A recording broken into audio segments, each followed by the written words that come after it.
The S-wrench. How to use your Enerpac S-Series square drive hydraulic wrench. In this section of the video, we will review the safe operation and general maintenance of the Enerpac S-wrench. Square drive placement and removal. Make sure the tool is not pressurized and it is disconnected from the hydraulic supply. To attach the square drive shaft, first insert the drive shaft into the ratchet.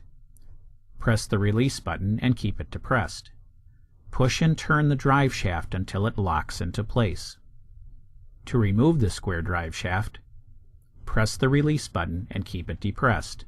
Pull the drive shaft until it is released. Remove the drive shaft from the ratchet.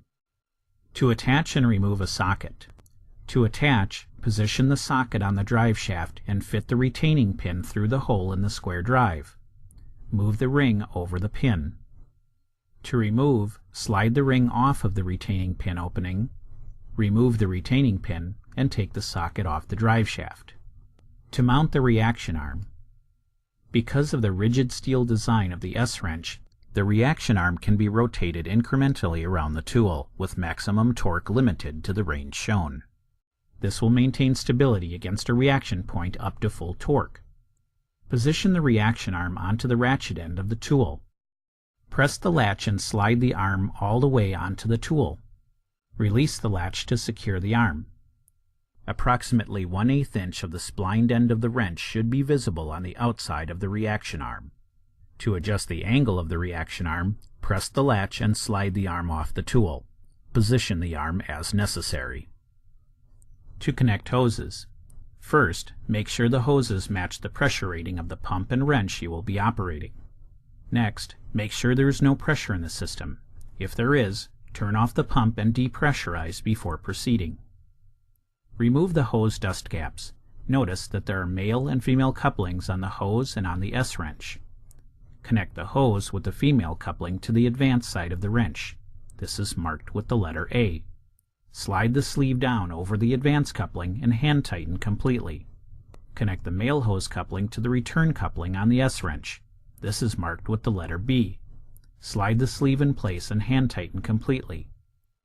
Fit the hoses to the pump and follow the same procedure as with the S-wrench. Remove the dust caps from the hose and pump. Similar to the hose and wrench, there are male and female couplings on the hose and on the pump. Verify the couplings are clean and free from debris. Connect the hose with the female coupling to the advanced side of the pump. The advanced side is marked with the letter A. Slide the sleeve down over the advanced coupling and hand tighten completely. Connect the male hose coupling to the return coupling on the pump. It is marked with the letter B.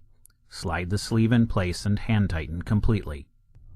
Pump operation and setting torque.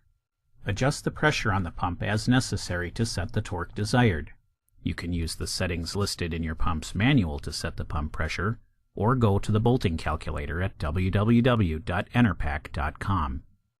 When possible, a single user should operate the pump and the S-wrench. This can help prevent accidental activation of the pump while the operator is positioning the wrench. Tightening and loosening positions. To tighten a bolt, you may first want to make sure that you are using the proper lubricant to assist in the process. Fit the drive shaft to the tool as shown. To tighten a bolt with the S-wrench, position the socket over the nut you would like to tighten. Position the reaction arm against a suitable reaction point. The reaction point will counteract the force caused by operating the tool. Start the pump. Operate the tool to tighten the nut. Stop the pump after the work has been completed.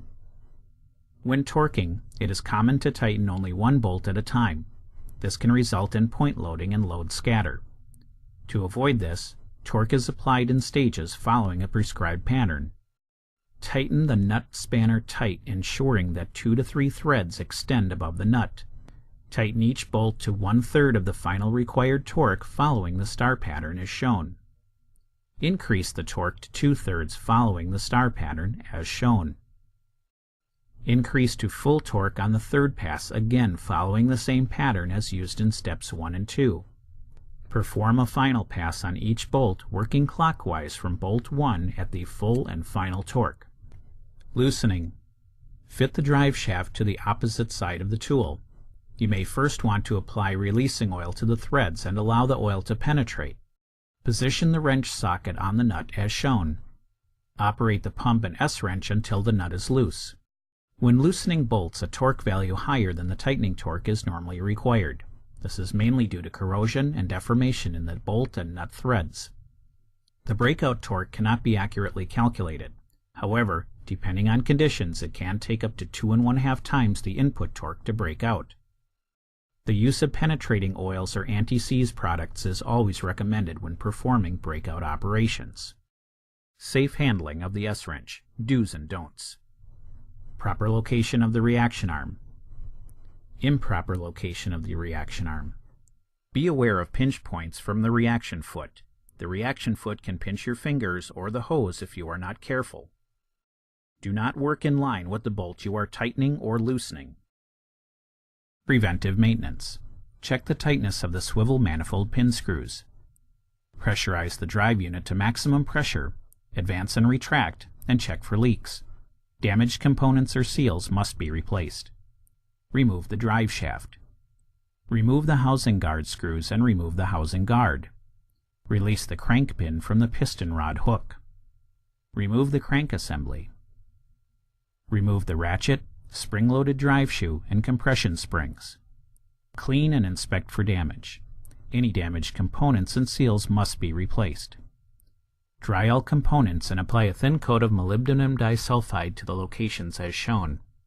Do not apply any lubricant to the ratchet or drive shoe teeth. Reassemble the components in reverse order except the housing guard. Make sure that the crank, drive shoe, ratchet, and crank pin are correctly installed. Failure to install these parts correctly will result in component damage or injury to the operator. Connect the tool to the pump. Check the tool at nominal pressure to make sure the piston advances and retracts. Attach the housing guard. Thank you for viewing this training video on the Enerpac Professional S-Series Square Drive Torque Wrench. Enerpac. Powerful solutions, global force.